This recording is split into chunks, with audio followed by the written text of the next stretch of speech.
पिछले एपिसोड में हम लोगों ने देखा था कि टेन्यू का सामना एक मोनेस्टर जैसा दिखने वाला बिग बियर से हो गया था। आगे मोनेस्टर जैसा दिखने वाला बिग बियर टेन्यू पर हमला करने के लिए काफी तेजी के साथ आगे की तरफ बढ़ने लगता है, जिसके वजह से अब टेन्यू भी अपनी पावर का इस्तेमाल करके उस बिग बियर की पूरी बॉडी को स्कैन कर लेता है। और इस तरह से टेन्यू को पता चल जाता है कि यह तो स्लोइंग स्पिरिट ब्लड बियर है, जो कि वार करने में बहुत ही खतरनाक होते हैं। और इसके बाद टेन्यू को यह भी पता चल जाता है कि यह तो सेकेंड ट्रांसमिग्रेशन स्टेज डेमोनिक वाला लेवल पर भी है, जिसके वजह से टेन्यू काफी ज्यादा डर गया था। और इस तरह से स्लोइंग स्पिरिट ब्लड बियर भी टेन्यू के ऊपर अटैक करने के लिए पूरी तरह से तैयार हो गया था। जिसके बाद टेन्यू सोचने लगता है कि मैं तो इसके आगे कुछ भी नहीं हूँ, और इसलिए वह अपनी पावरफुल जैसी ताथों को बाहर निकाल देता है। जिसके बाद ताथों बाहर आते ही अपनी पूरी सांसों को जोर जोर से बाहर की तरफ निकालने लगता है। और इसके बाद हम देखते हैं कि वह भी स्लोइंग स्पिरिट ब्लड बियर से लड़ने के लिए पूरी तरह से तैयार हो जाता है। अब वह दोनों एक दूसरे से लड़ने के लिए पूरी तरह से तैयार हो गए थे।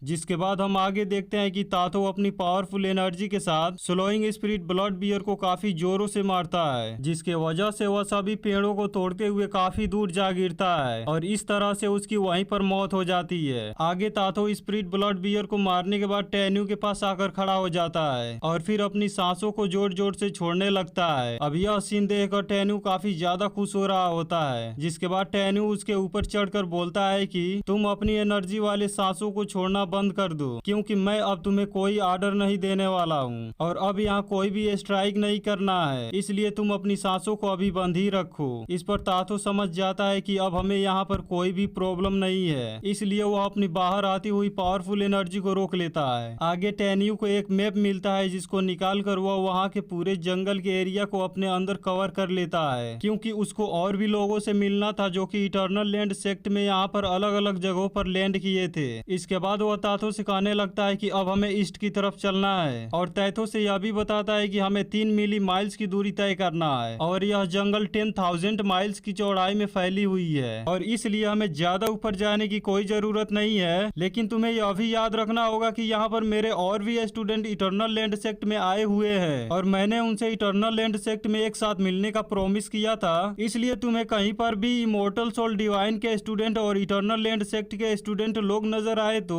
मुझे तुरंत इन्फॉर्म कर देना, और तुम्हें उन्हें पहचानने में कोई प्रॉब्लम ना हो, इसलिए मैं तुम्हें उनके कुछ ड्रेस को दिखाता हूँ। और फिर टेन्यू उसे उन दोनों ग्रुप के लोगों को पहचानने के लिए कुछ ड्रेस को दिखाने लगता है, और बोलता है कि इन्हें तुम अच्छी तरह से याद कर लो, क्योंकि वहाँ के लोग कुछ इस तरह से कपड़े पहनते हैं। इसके बाद तैथो उन्हें देखकर अच्छी तरह से याद कर लेता है और सर हिलाते हुए बोलता है कि हाँ, मैंने सब याद कर लिया है। आगे टेन्यू को उसके बताए हुए डायरेक्शन के हिसाब से उसे फ्लाइंग कराते हुए किसी जगह पर लेकर आ जाता है, क्योंकि टेन्यू अब अपनी टाइम को ज्यादा बर्बाद नहीं करना चाहता था, इसलिए वहाँ से वो जल्द ही चला आता है। अब टेन्यू उस जगह को देखकर काफी ज्यादा इमोशनल होने लगा था, और ऐसा लग रहा था कि उस जगह से उसकी काफी ज्यादा जान पहचान हो। और इसके बाद टेन्यू ताथो से 2 गार्जियन स्टोरी के बारे में बताने लगा था, और इस तरह से उनके बारे में बताते हुए काफी ज्यादा इमोशनल हो गया था, और कहने लगता है कि मेरे लिए यहाँ पर बहुत सारे लोगों ने अपनी जान की कुर्बानियां दी है, इसलिए वह यहाँ पर डिसाइड करता है कि मैं उन लोगों का बदला एक दिन जरूर लूंगा। और इस तरह से टेन्यू उस स्टोरी को बताते हुए काफी ज्यादा सैड हो जाता है। इसके बाद हम देखते हैं कि उसकी स्टोरेज रिंग बिलिंग करने लगती है, जिसके वजह से उसे पता चल जाता है कि यहाँ पर किसी ने अटैक किया है और उसके ग्रुप की किसी की जान चली गई है। इसके बाद टेन्यू तैथो से कहने लगता है कि अब हमें थोड़ा सा भी लेट नहीं करना चाहिए, और इसलिए तुम जितना जल्द हो सके उतना जल्द हमें मीटिंग प्लेस में लेकर चलो। इसके बाद हम देखते हैं कि तैथो टेन्यू को उस जगह पर लेकर आ जाता है, और फिर टेन्यू उस जगह को अपनी पावर से स्कैन करके पता लगाने लगता है। आगे हम एक लड़की को देखते हैं, जिससे 2 लोग मिलकर उसे पकड़ने की कोशिश करते हैं। इस पर वह लड़की कहने लगती है कि तुम दोनों मरने पर डिजर्व करते हो, और इसलिए अगर मैं मर भी जाऊं तो भी मैं तुम्हें नहीं बख्शना चाहती। ये सुनते ही वो आदमी बोलते हैं कि अगर तुम हमसे यह प्रॉमिस करो कि तुम हमेशा हमारे साथ रहकर हमारी फ्यूचर तक सेवा करोगी, तो मैं तुम्हें इटर्नल इमोर्टल सेक्ट वाले लोगों से बात करके तुमको यहाँ मरने से बचा सकता हूँ। इस पर दूसरा आदमी कहता है कि ब्रदर वंग यू तुम सही बोल रहे हो, यदि तुम मर जाती हो तो यह तुम्हारे लिए बहुत बुरा होगा। यह सुनकर वह लड़की बोलती है कि अगर मैं मर जाऊँ तो भी मैं तुम्हें अपने आप को तुम्हारे हवाले नहीं करूंगी। और तभी यह सब करने से उस लड़की को टेन्यू रोकता है, लेकिन फिर भी वह लड़की अपनी तलवार से अपना गला काट लेती है। इसके बाद टेन्यू वहीं पर आ जाता है और उसे बोलने लगता है कि तुम्हें यह सब करने की क्या जरूरत थी। अगर तुम्हें उनसे हेटेड थी तो उनको मारकर तुम्हें अपना बदला लेना चाहिए था, लेकिन अब तुम डरो मत क्योंकि अब मैं यहाँ पर आ गया हूँ और इसलिए अब मैं तुम्हें यहाँ पर सेफ रखूंगा। आगे वो लड़की बोलती है कि मुझे इस दुनिया में अब जीने की कोई चाहत नहीं बची है, इसलिए तुम मुझसे वादा करो कि मेरे लिए तुम इनसे बदला जरूर लोगे। और इस तरह से वो लड़की अपना दम टेन्यू के बाहों में तोड़ देती है और इसी के साथ ये एपिसोड यहीं पर खत्म हो जाता है। पिछले एपिसोड में हम लोगों ने देखा था कि